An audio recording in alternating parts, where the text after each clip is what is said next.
Hello. We're going to be doing notes for 5.3 today, medians and altitudes of a triangle, and this is on page 77 in your note guide. So again, I'm doing these notes much earlier than you're probably doing them, so I'm just going to put 10:20 here, and you fill in the day that you're doing it. Go ahead and pause and see if you can find the length or distance of AB and construct this if you have a compass or protractor, or if you can kind of eyeball it and remember what the steps were. Okay, so again, distance formula, I always like to set up my sponge ball. So I do the eye in his eyelash, his nose, eye, eyelash.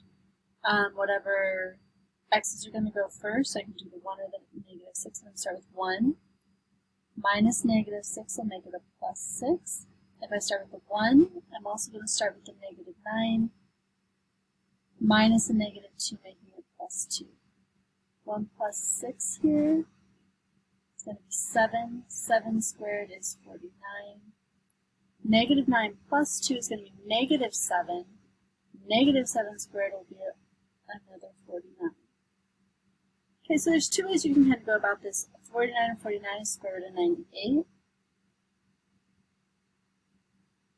And you want to look for, again, your largest perfect square. Well, hopefully you just saw that you added two 49s. So really, this is going to be 49 times 2. If this ever happens, you can immediately go to this step. If you see that right away, simplify your process. So this is going to be 72. Okay, there we go. Now the next one, construct a perpendicular to a line through point P. So if we remember, we're going to go to P here with our point of our tool, and we are going to make an arc that intersects that line twice.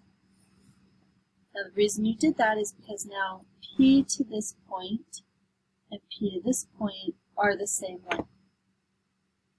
Using the same length, I'm going to go to the points that I just created. I'm going to go make a mark up above from the left, and from the right, I'm going to come over here and do the exact same thing. Once I do that, I can now connect this intersection to the original point P. Doing that is a perpendicular. It also bisected that segment as well, which is kind of handy. Okay, I'm going to pause for a moment. You should fill this in. Anything you remember about the other points of concurrencies that you did in the last set of notes, that you remember them, fill them in right. So now hopefully we remember that there are going to be 4 points of concurrencies. Points of concurrencies are points of a triangle, that they're like centers of triangles, depending on how you look at them. And they're used for just various things.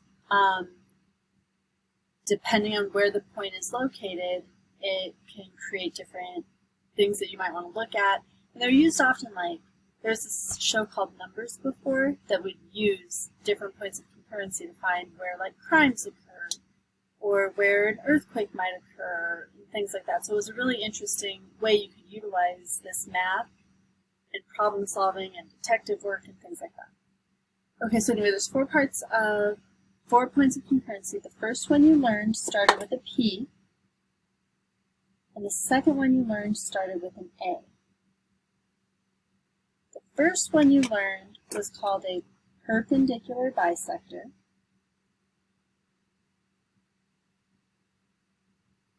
And the second one you learned was called an angle bisector. Now the point of concurrency that was created when you had the perpendicular bisector was the circumcenter. And the point of concurrency with the angle bisector was called the incenter.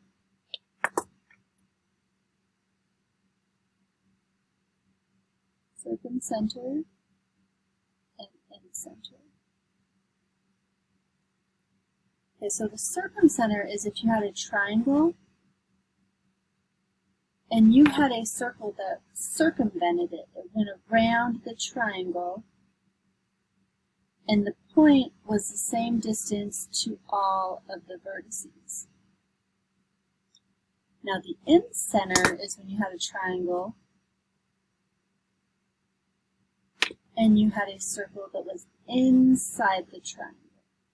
So the in-center was in the triangle, the circumcenter was outside of the triangle. Those are the two different ones. Now we're going to learn one right now. The one we're going to discuss now is the median. And the point of concurrency that a median creates is called the centroid. So up here I'm going to put an M and a C for median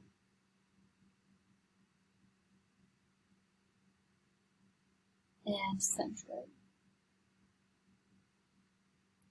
So the special feature with a centroid is that it is 2/3 of the distance from each vertex to the midpoint. So this 2/3 distance is kind of important for me. A segment whose endpoints are a vertex of the triangle and the midpoint of the opposite side. So it starts from the vertex and it goes to the midpoint of this side over here. It is going to be 2/3 of that distance. So one thing that I kind of do with this problem, this is also called the center of gravity.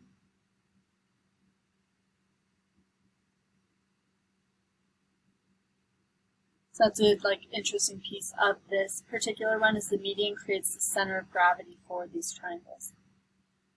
Okay, so let's say I have C as the centroid of this triangle. Right here we have C. The centroid is made up of medians. And I want to figure out if I can solve these here. Now what I tend to do is let's create a chart over here.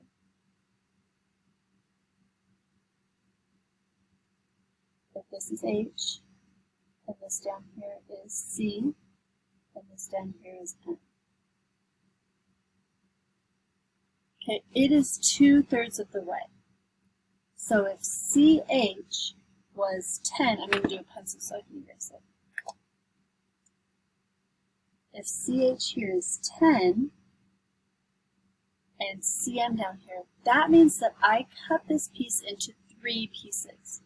Okay, so here's one piece and there's 2 pieces here. So basically, this top piece is cut into 2 of the 3 parts. So if this is 10, that means each of the parts is going to be a 5. So if CH is 10, I would divide it in half, and I would get CM right here is 5, making the entire length here 15. Now my hint to you is that you should always find this first. Find CM first.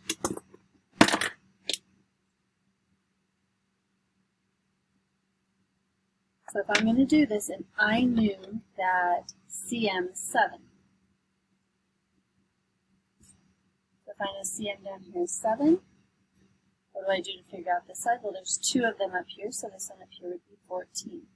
So if this is 7, CH is 14, and the entire length is 21. So then look at the pattern. What's going on? Can you fill in the next one? If this is 48, what's going on here to get your CM each time? You're dividing by 3. So if I divide by 3, I get 16. And now that I divided by 3, what do I do to this to get CH? And in this case, I multiply by 2, so I get 32. The pattern is going to be the same every time. So just ask yourself, what are you doing? Here's A. What do you do to CM to make it CH?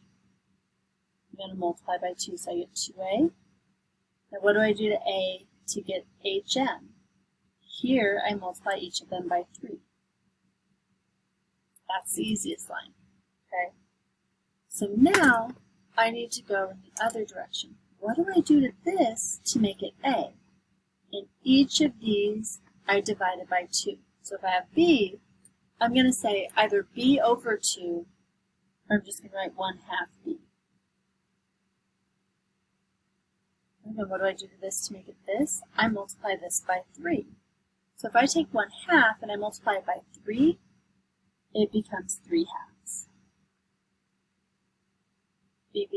Sorry.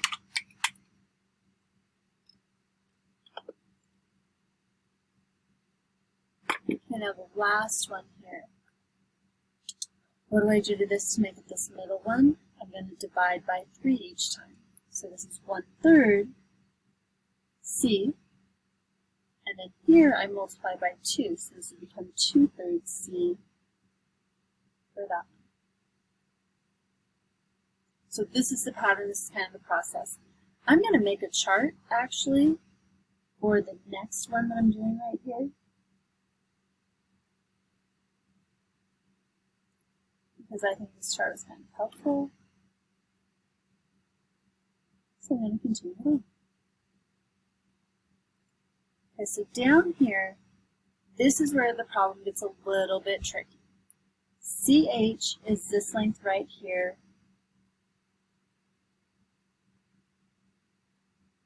CH is x squared minus 6x.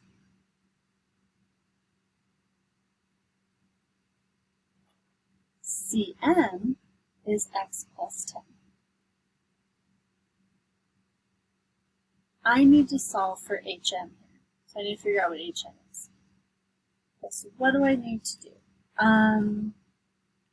Looking at here, what is the relationship between CH and CM? What do I do to this to make it equal to this? Okay, so how can you set up an equation? Well, I know that if I take this and I multiply it by 2, it'll be equal to that. I'm going to take x squared minus 6x. Now immediately I kind of want to leave it right here. You have to remember that this you would have to multiply by 2. So multiplying this by 2. Now go through and solve it. X squared minus 6x equals 2x. Pause. Can you solve it on your own? It's going to be quadratic. You're going to have to set it equal to 0. See if you can do that. I get 2x plus 20. I'm going to subtract everything over here. I have x squared minus 8x minus 20 equals 0. Now, actually, it said it's going to be quadratic formula, but always, always, always, if you can factor, I'm going to factor first.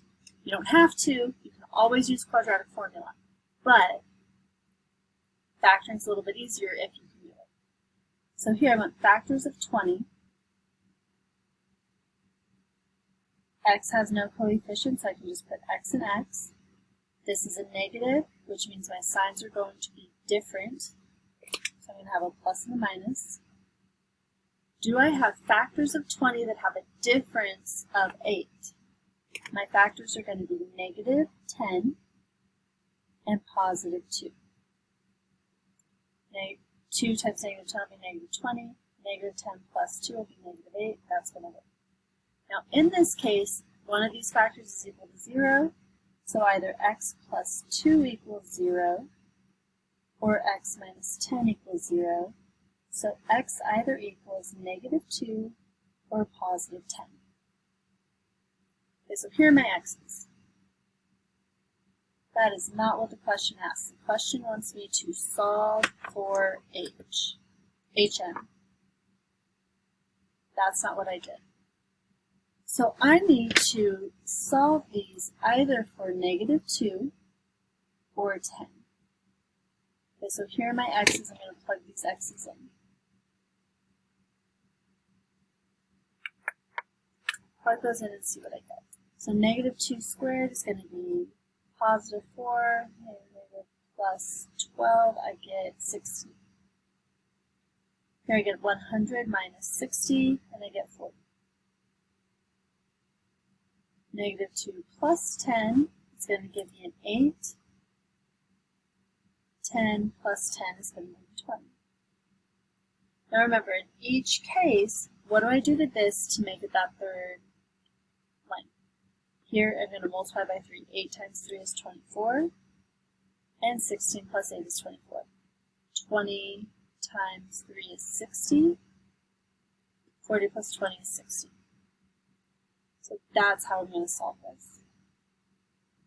I set up the equation, I figured out what x was, I'm going to plug those numbers in to know what those values are, and then figure out what my HM is. Now I don't know what it is exactly, I just know that HM is either going to be 24 or 60. In both cases, even with the -2, it works when you plug it in, so both of them are valid answers. There we go. Good job. Okay, I'm going to pause and go to the next page. Okay, so here we have a picture of a triangle that already has a centroid. The centroid means that it's created by medians from the vertice to the midpoint, vertice to midpoint, vertice to the midpoint. So it's going to be created by medians to make that centroid. If I want to find the coordinates of the centroid, now essentially it's a median, kind of indicates a midpoint. If I wanted the midpoint of these two, I could solve that to find H. I could do the midpoint of E and F to find G. I could do the midpoint of D and F to find where this line would intersect right here. There's no point there. But if I wanted to find the actual P, technically it's the midpoint of all three of those vertices. So there's really, I think the easiest way to do this is to find the average. Point P is the centroid, the point of concurrency. The average of the three x's, so 2 plus 8 plus 4, divide by, since there's three numbers, you divide by 3. Average of the y's is going to be 3, 5, and 1. Divide by 3. So when I do this, I end up with 14 over 3 and 9 over 3. Because it's a point that you're going to plot on a grid, I would change this to a mixed number. Usually I keep fractions as improper, but in this case, if I'm going to plot it, I wanted a mixed number. 3 goes into 14 4 times, with 2/3 left over. 9 divided by 3 is going to be. This is the point of concurrency. And it's at 4 2/3, 1, 2, 3, 4, 2/3, up 1, 2, 3, right there. There we go. Now, does it ask me anything else here?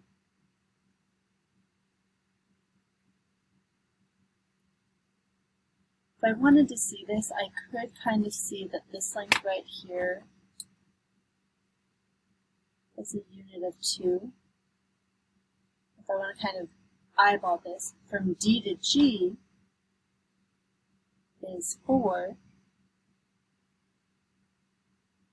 So dP is going to be, since this length right here is 1, 2, 3, 4 units, from D to P is going to be 2/3 of that. Because it's 2/3 of the distance. So this is another way I could have found it. So if I know that's 2 units out and that's 4 units, this has to be 2/3 of that 4. So dP is going to be 8 over 3, which is 2 and 2/3. So if you started here and you went out 1, 2, and 2/3 is going to get you to that spot.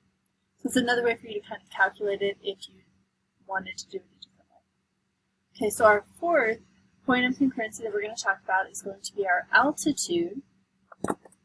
And the altitude is going to create an orthocenter. The altitude is going to be perpendicular. Another word for altitude, if you've heard it before, altitude is like a height. Altitude is going to be a perpendicular segment from the vertex.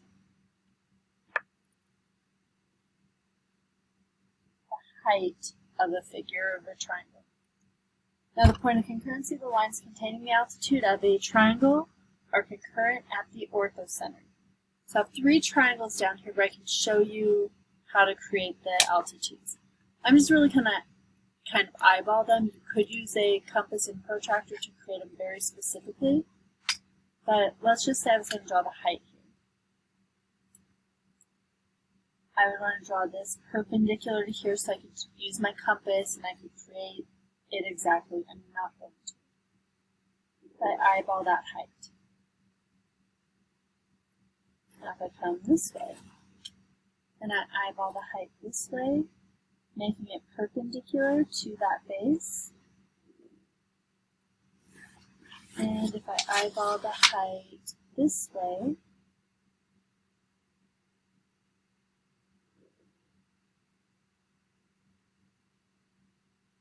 all 3 of these intersect at one spot right here, and it's inside. So here we have an acute triangle.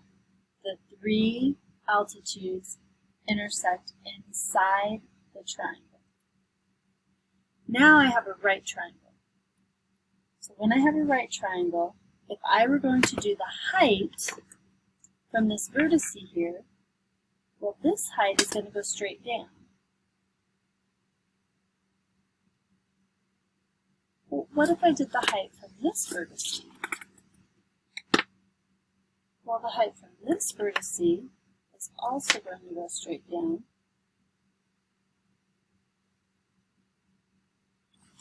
I don't really even need to do the 3rd height. I see that these are going to intersect right here at the right angle. This is going to intersect on the triangle. Now I could always do the 3rd side if I wanted.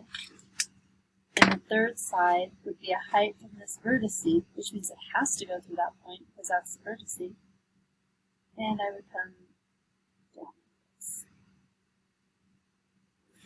So the other 2 lines intersect right here. The orthocenter is on the triangle right there. Now the last one is a little bit trickier, so I'm not really sure how to explain it virtually here. The easiest one is probably going to be this one for us. So create this height here. But again, this is what kind of a triangle is that?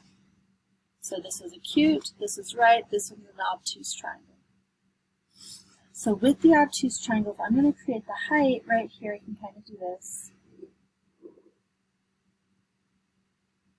I want to extend it quite a bit this way.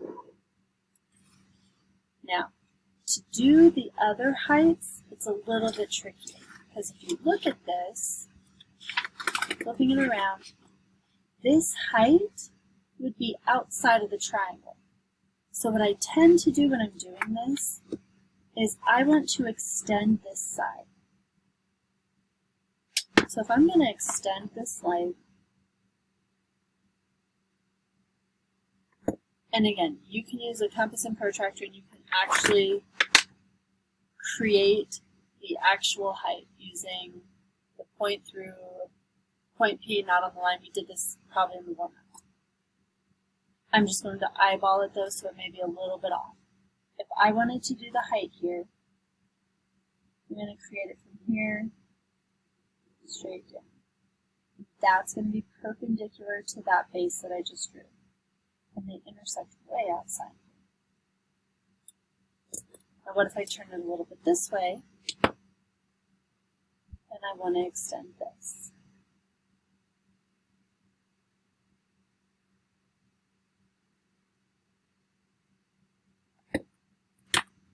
Now yes, I'll do at least one of them with the compass and protractor. So if I wanted the height from this vertex to this line, I am going to create an intersection from that point onto that line. And from those points that I created, I'm going to come to them, and I'm going to create a mark above from the right and a mark above from the left. So yeah, I did this at the beginning. This was the first warm-up we did. Sorry, I just dropped my highlighter. Okay, so once I do that, and again, you would do this to all three sides. Once I do that, I come back over here and I say, okay, intersecting from here to that intersection, I draw the line. I eyeballed it pretty closely.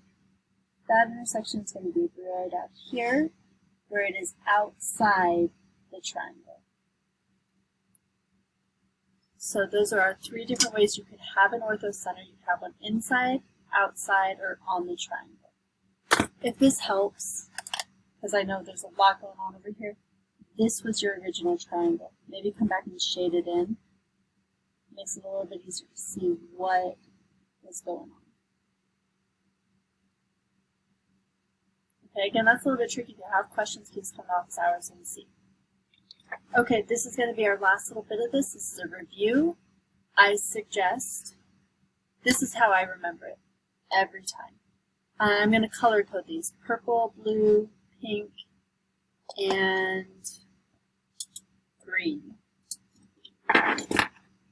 Okay, the way I remember the points of concurrency is this phrase. I remember that it is P, A, M, A. And I remember that the points of concurrency are C, I, C, O. So I always remember this, and I say Pamasico. When I say Pamasico, once I fill that in, I'm able to put in all the words. Pause this, and can you fill, without looking at the rest of your notes, can you fill in what each of those letters stands for? Okay, so P is my perpendicular bisector. And it creates my circumcenter.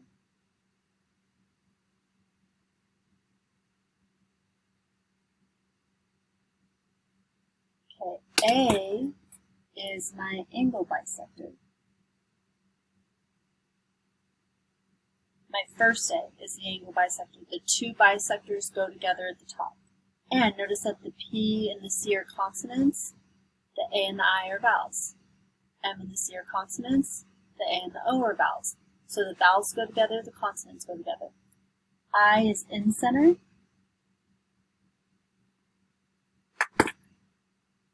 This M is a median. And it creates my centroid. My second A is an altitude, and it creates my orthocenter.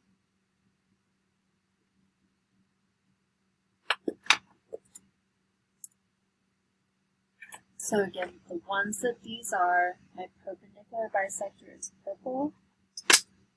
The perpendicular bisector is a right angle here, and it cuts this line in half. This one right here is my perpendicular bisector. Okay, the next one I'm going to do with a blue highlighter, my angle bisector. The angle bisector starts at the vertice and cuts the angle in half right there. M, my pink one, is median. Median starts from the vertice and goes to the middle. Put the vertice here to the middle. That pink one is my median. My last one in green, my altitude, is my orthocenter. Now the altitude is from the vertice perpendicular to the base. So again, I have two that are perpendicular. One bisects it in half, and the other perpendicular is the height, so they're a little bit different. Be careful. Okay, things that you may want to know. A perpendicular bisector, like the orthocenter, can be inside, outside, or on the circle. Triangle, triangle. The altitude can be inside, outside, or on the circle. The circumcenter is a triangle with a circle around the outside of it.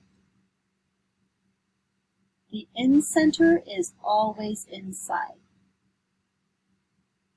And the centroid is always inside. So those are this kind of helps you set up what you need to know about these. In the center is if you have a triangle, and the circle is inside the triangle. And then the centroid is one that is 2/3 of the distance away. And for an overflow center, there's not really any special features here that we need to know. Let me know if you have any questions. I try to remember Pamasico. Good luck with that, and have a fabulous day.